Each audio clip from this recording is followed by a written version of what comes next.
네, 질문 기회 주셔서 감사합니다. 서울신문 김진아 기자입니다.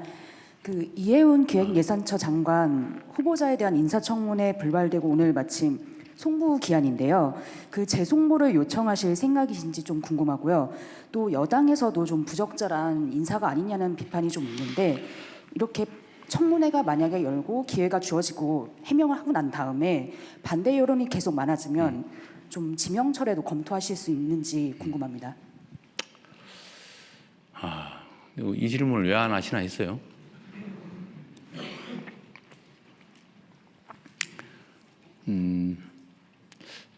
참 어렵습니다.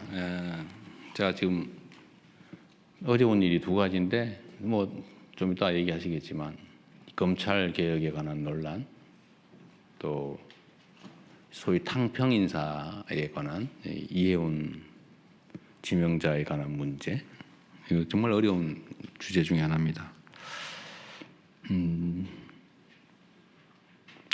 직설적으로 얘기를 하면 이해훈 지명자에 대해서 어떻게 할지는 아직 결정은 못했어요. 근데 아쉬운 거는 본인의 이야기를 공개적으로 들어볼 기회를 갖고 그 청문 과정을 본 우리 국민들의 좀 판단을 제가 들어보고 좀 그렇게 판단하고 싶었는데, 결정하고 싶었는데 그 기회마저 봉쇄돼서 본인도 아쉽겠지만 저도 참 아쉽습니다. 문제가 있어 보이긴 해요. 그리고 우리 국민들께서도 문제 의식을 가지시는 부분도 있습니다.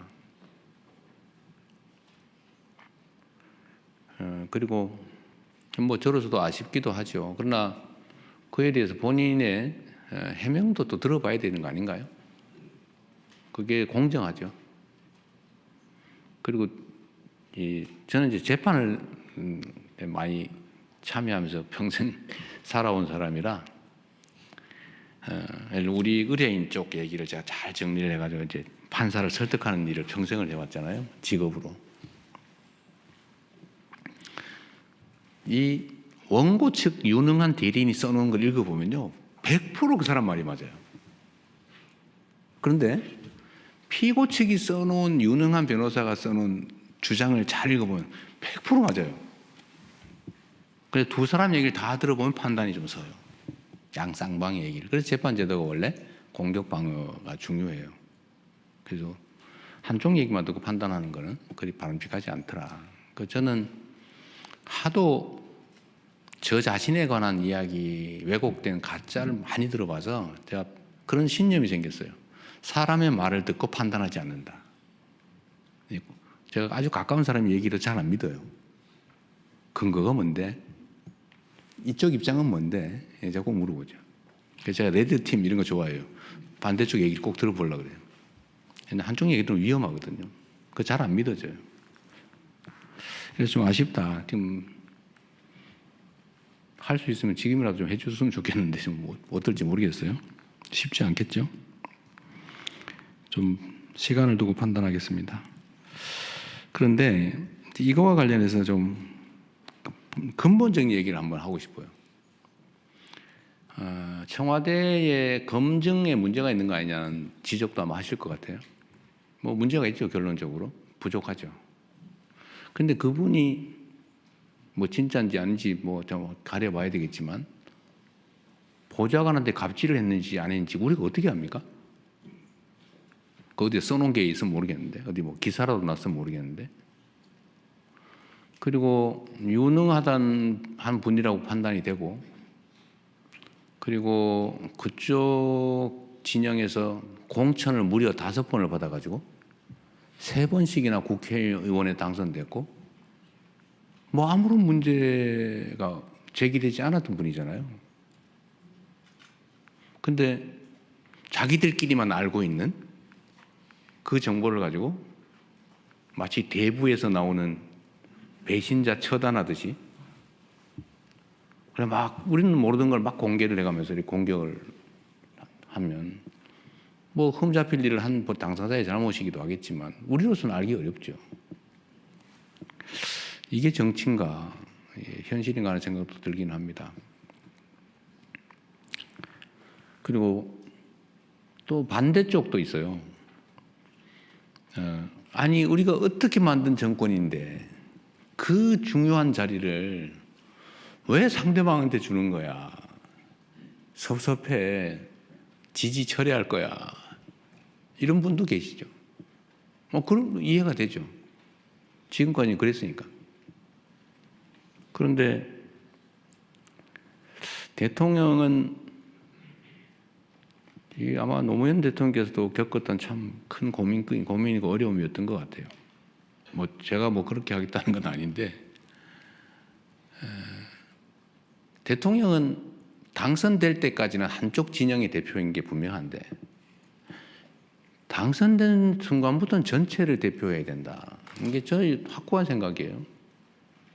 그러나 출신이나, 그러니까 대표하던 진영, 또 그 진영의 가치, 지향, 신념 이런 건 변하지 않죠. 예를 들면 칼 쓰는 민족, 종족하고 활 쓰는 종족이 싸워서 칼 쓰는 종족이 이겼다고 해도 모두가 칼만 써 이렇게 할 수는 없잖아요. 필요하면 활도 쓰고 칼도 쓰고 창도 쓰고 그러는 거죠. 그래서 이 기본을 잃지 않되 모두가 함께 갈 수 있는 길을 최대한 찾아보자. 제가 강요 임명이나 우리 청와대 참모들을 꾸리는데 압도적 다수는 우리의 생각과 가치, 지향을 함께하는 같은 색깔의 같은 진영의 사람이잖아요. 근데 그렇게만 하면 어떻게 해요? 그래서 이제는 우리가 휘둘리지 않을 정도가 됐으니까 우리가 다른 의견도 좀 반영도 좀 하고, 특히 경제 분야는 소위 보수적 가치가 또 보수적 질서가 또 중요한 측면도 있고, 그래서 우리가 좀 점검을 해가면서 가자. 그리고 다양한 사람들의 목소리도 좀 듣자.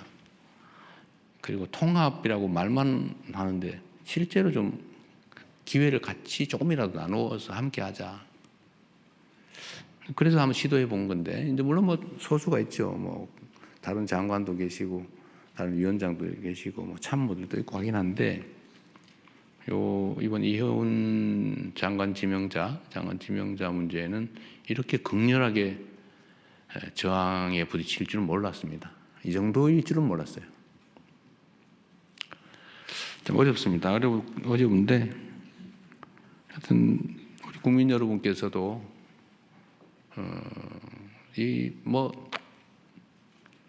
이해해 주시라는 말씀을 드리기는 어려운데, 이런 필요성이 있다는 점에 대해서 일부 용인은 해 주시길 바랍니다. 우리가 편을 갈라가지고 싸우긴 했지만, 이제 싸움은 일단 끝났고, 이제는 함께 모두를 대표하는 그런 통합된 나라로 가야 되고, 그게 대통령이 해야 될 가장 중요한 직무인데, 사실은 필요한 만큼 못하고 있다고 저는 생각합니다. 그러나 필요 최소한을 나름 시도하고 있다. 참 어렵네요. 저는 이렇게 많이 문제될 줄 몰랐어요. 앞으로 우리가 인사를 하는데도 참고해야 될 것 같습니다.